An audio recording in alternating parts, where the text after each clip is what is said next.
up, guys? Staying90 here. Got a new build for the Sorcerer. I finally got the pieces for the Necropentance, and look at this. Almost 50,000 max magic. I know people that are hitting almost 55,000 max magic. But anyways, while we're here, there's 64 points that I got into Magicka. Still the Breton. Breton or High Elf is going to be the most DPS, but I use Breton. You got more, especially if you got lower champion points. It's going to help out with your resources. I run the Thief, Mundus Stone, max health, and max magic. So we'll get into our gear. I'm still running the Giuliano staff. I should be running a Maelstrom staff or a Master staff.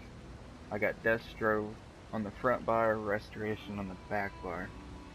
Master weapons or Maelstrom are going to be better here. Sharpened or Precise is going to be the good trait that you're going to want. But if you don't have access to those, or you don't have them like I do, you put the weapon damage enchant / spell damage enchant. This one I put the absorb magic with the restoration staff so I can really get my resources back. But with this build, there's no need for it. 50,000 magic. So anyways, the 5-piece that makes this magic happen is the Necropotence. This 5-piece bonus while you have a pet active, increasing your max magic by 3,861. And you upgrade this to gold, it's going to be even more. With the 5-piece elegant, 2 sets of max magic, 1 spell damage, and the 5-piece elegant set, increasing your light and heavy attack damage by 20%. Considering we're doing a lot of weaving with our light and heavy attacks, this is a really good set. Which is also my jewelry here, is the elegant. Now a 5-piece Necropotence with a 5-piece Giulianos I think would work a lot better, but I don't have the jewelry and Necropotence yet. It drops in trials, any normal trial. Mostly drops in Arthurian Archive though, but it will drop in any trial. You want divines or infused on everything, specifically, or preferably you would want divines. Magic enchants on everything. Spell damage enchant on jewelry. Player to skills, this is our Destro bar, my front bar. We're going to run Crystal Fragments. Casting any other magic ability has a 35% chance of causing this to be instant, deal 20% more damage, and cost 50% less magic. This thing hits like a truck. With this set, it usually hits for almost 30,000. It's usually critting between 26 on the low end, up to 32 on the high end. When it just hits normal, it's still hitting for like 22,000 damage. Hardened Ward, look at this, with this max magic, your ward is absorbing, well this is your ward and the pet's ward absorbing 21,540 damage. That's why having 16,000 health is not going to be a problem. Plus your own globe is absorbing 33% additional damage, so 33% on top of the 21,000. Do the math, I mean that's pretty impressive. Now the other morph for this, you could go with Empowered. I think that lasts for 10 seconds. But I like having my own survivability at 33% because you can always respawn your pets if need be. Crushing Shock, everybody says, Stang, why do you run Crushing Shock over Force Pulse? So much less damage. Well, in trials, like when the Flame Shapers cast the thing, the flame attack, or in PvP, this is going to interrupt them and set them off balance and stun them for 3 seconds. I use the Familiar because once you hit this shockwave on its 3rd pulse, it's going to stun.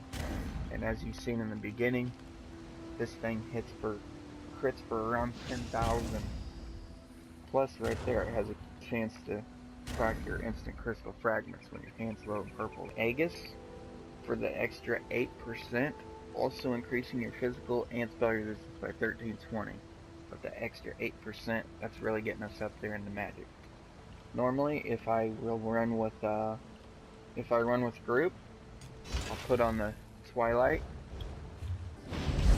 off healing to help out the healer. Or if you don't have a healer, you're just doing like a 3 DPS run or 4 DPS run on a simple veteran pledge.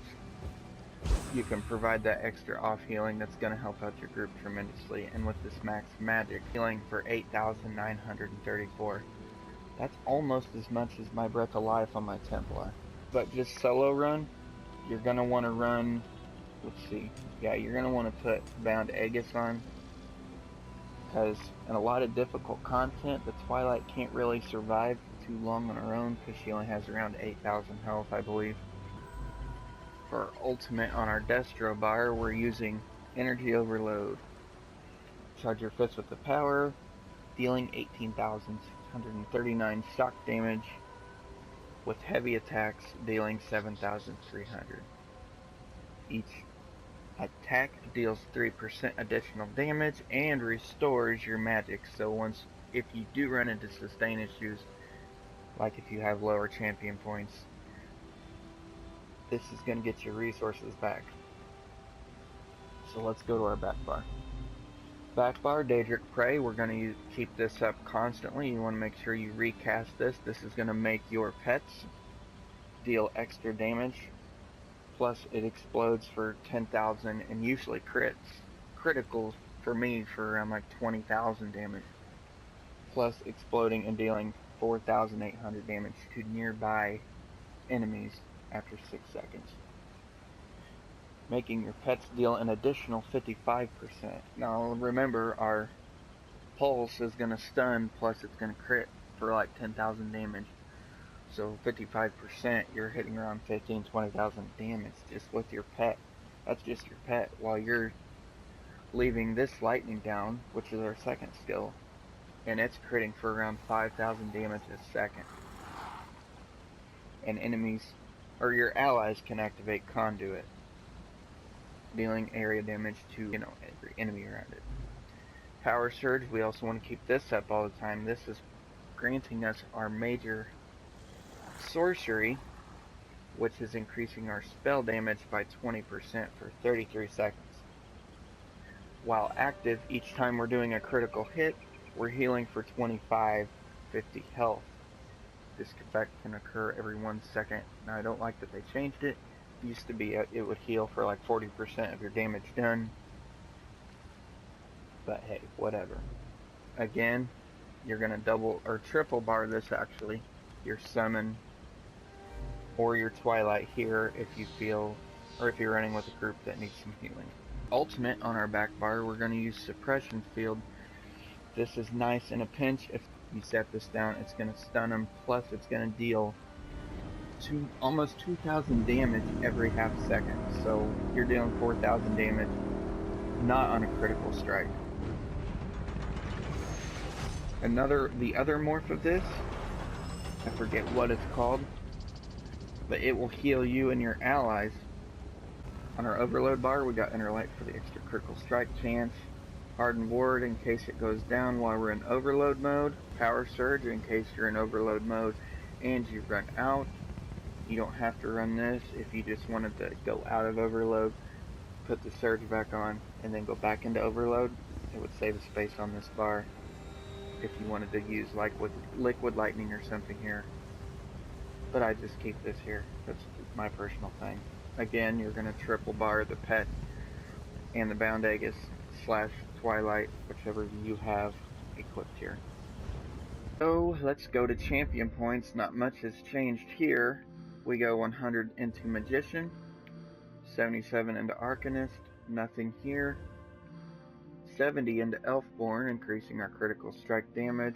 80 into Elemental Expert, increasing our overall damage with elements. 17 into Spell Erosion for the extra penetration. If you do not have a tank running with you, you want to put points into this. This is better. If you're a solo runner, you want to put points into this. 10 into Staff Expert, weaving a lot of light and heavy attacks here. So you could put some into Thaumaturge, but with the Dome or the Negate Magic Field and the Lightning, the Liquid Lightning being my only damage over time effects, I don't really feel the need to put in anything into Thermitard. Over here to the middle of the red tree, we got 36 into Hardy, 36 into Elemental Defender, and 5 into Thick Skin, 100 into Bastion, that hefty ward that's going to give us much survivability, because of 16,000 health, once your ward's down, you're pretty much shot. Now you could run the same setup in PvP if you wanted. Obviously you're going to change your champion points around a little bit. I don't do too much PvP.